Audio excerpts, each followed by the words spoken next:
جب آپ کا آخری وقت آیا، بڑی دردناک شہادت ہے حضرت عثمان غنی کی۔ سرکار نے فرمایا تھا کہ مجھے 3 چیزیں بڑی پسند ہیں۔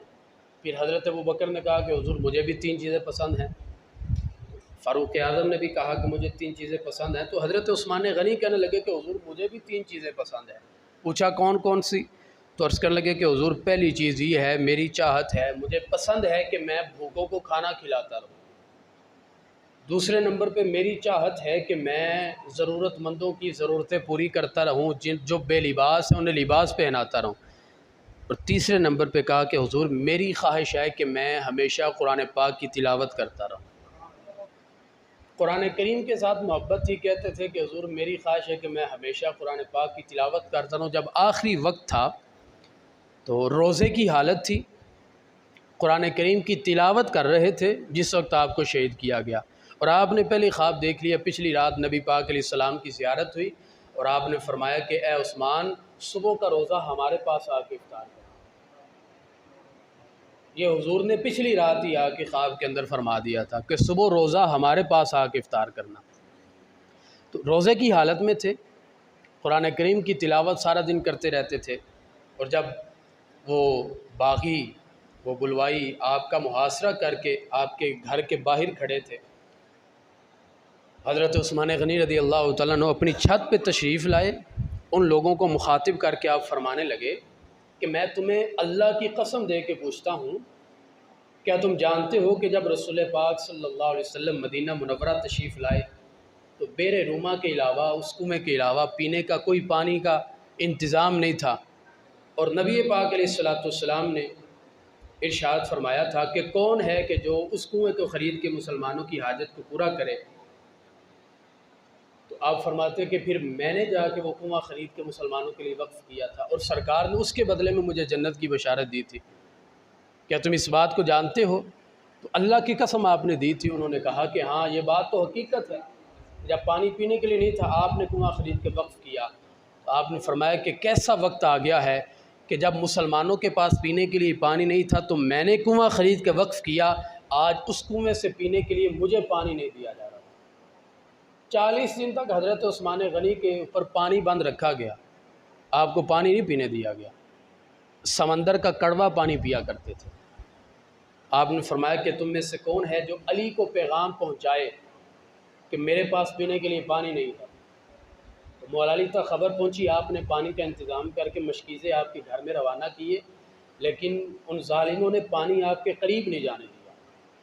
تو حضرت عثمان غنی فرمانے لگے کہ جس کنویں کو خرید کے میں نے مسلمانوں کے لیے وقف کیا تھا، آج اس کنویں سے پینے کے لیے مجھے پانی نہیں دیا جا رہا۔ وہ بلوائی سامنے تھے، کلمہ پڑھتے تھے، کہتے تھے کہ ہم مسلمان ہیں۔ حضرت عثمان غنی کا محاصرہ کر کے بیٹھے تھے، خاموش ہو گئے۔ نہیں، ایسا ظلم حضرت عثمان غنی کے ساتھ کیا گیا۔ اس سارا مدینہ، اسی مدینے کے اندر تھے، اسی کنویں سے وہ لوگ پانی پیا کرتے تھے۔ سارا مدینہ جن کے خریدے ہوئے کنویں سے پانی پیا کرتا تھا، 40 دن تک اس ہستی کو پیاسا رکھ کے شہید کیا۔ یہ حضرت عثمان غنی کے ساتھ جو ظلم ہوا، یہ تاریخ میں کسی اور کے ساتھ نہیں ملتا۔ پھر حضرت عثمان غنی نے فرمایا کہ میں تمہیں اللہ کی قسم دے کے پوچھتا ہوں کہ بتاؤ، جب مسجد نبوی کی زمین نمازیوں کے لیے تنگ ہو گئی تھی تو نبی پاک علیہ السلام نے فرمایا تھا کون ہے کہ جو فلاں سے زمین خرید کے مسلمانوں کے لیے آسانی پیدا کرے، مسجد نبوی کی توسیع میں ہماری مدد کرے؟ تو میں نے وہ زمین خرید کے نبی پاک علیہ السلام کی بارگاہ میں پیش کی تھی، میں نے وہ زمین وقف کی تھی۔ تو کہنے لگے کہ ہاں بات تو سچ ہے، واقعی زمین آپ نے خرید کے وقف کی تھی۔ تو حضرت عثمان غنی فرمانے لگے کہ کیسا وقت آ گیا ہے کہ جس مسجد نبوی کی زمین میں نے خرید کے وقف کی تھی، مسجد نبوی کی توسیع کروائی تھی، اس مسجد نبوی میں پڑھنے کے لیے مجھے 2 نفل پڑھنے کے لیے مجھے اجازت نہیں،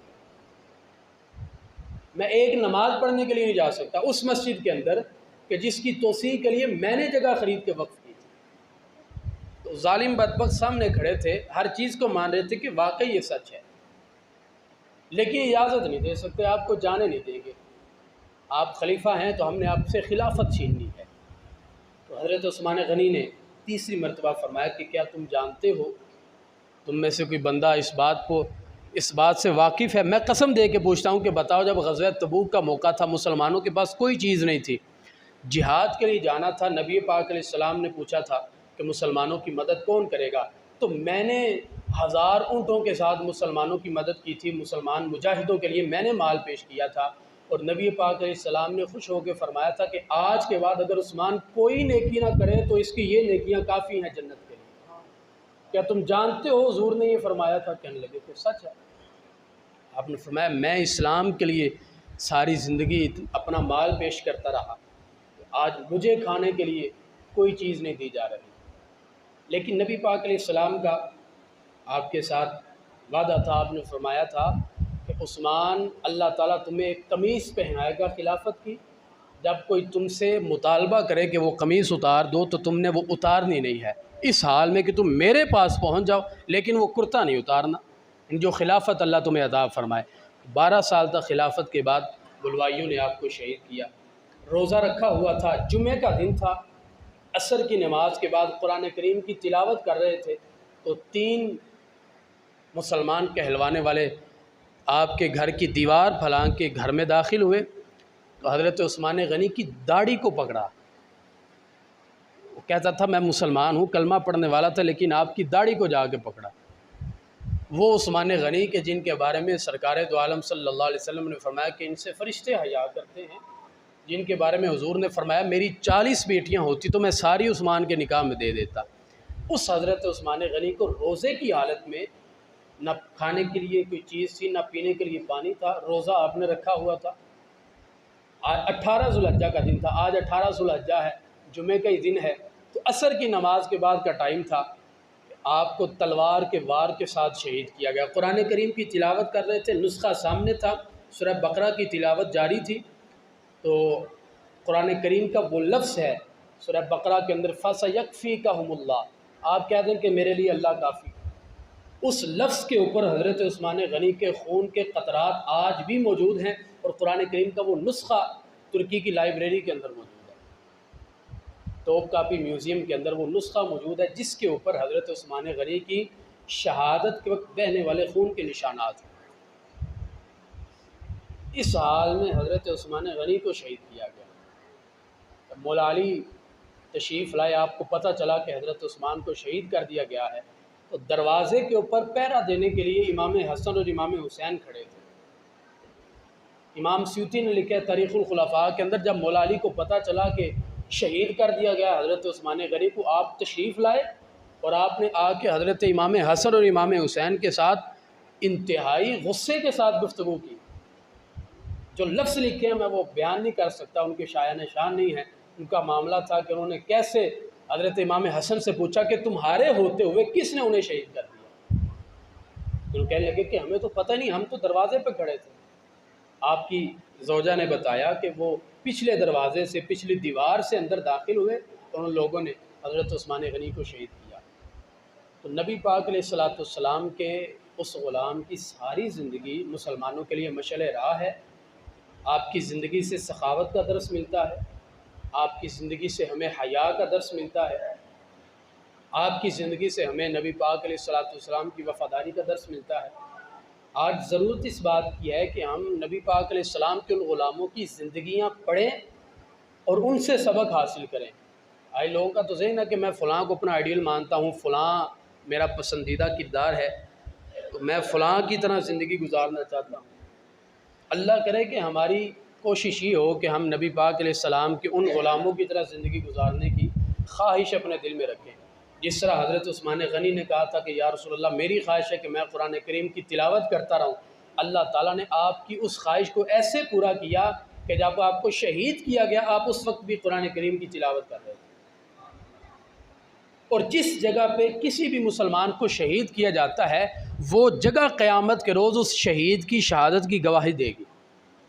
جن لوگوں کو بدر میں شہید کیا گیا ان لوگوں کی شہادت کی گواہی میدان بدر دے گا، جن صحابہ کو احد میں شہید کیا گیا ان کی شہادت کی گواہی میدان احد دے گا، جو حنین میں شہید ہوئے ان کی شہادت کی گواہی مقام حنین دے گا، جو کربلا میں شہید ہوئے ان کی شہادت کی گواہی کربلا کی زمین دے گی۔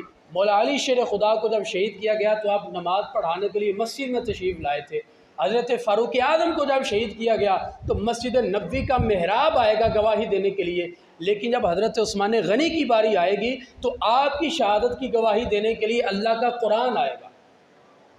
قرآن آ کے گواہی دے گا کہ میرے اوپر وہ خون کے قطرات گرے تھے جو ان کی شہادت کے وقت اللہ تعالیٰ نے جب آپ کی شہادت کو چاہا، اللہ کو جو منظور تھا، تو وہ خون کے قطرات قرآن کے سینے میں جذب ہو گئے، آج بھی موجود ہے۔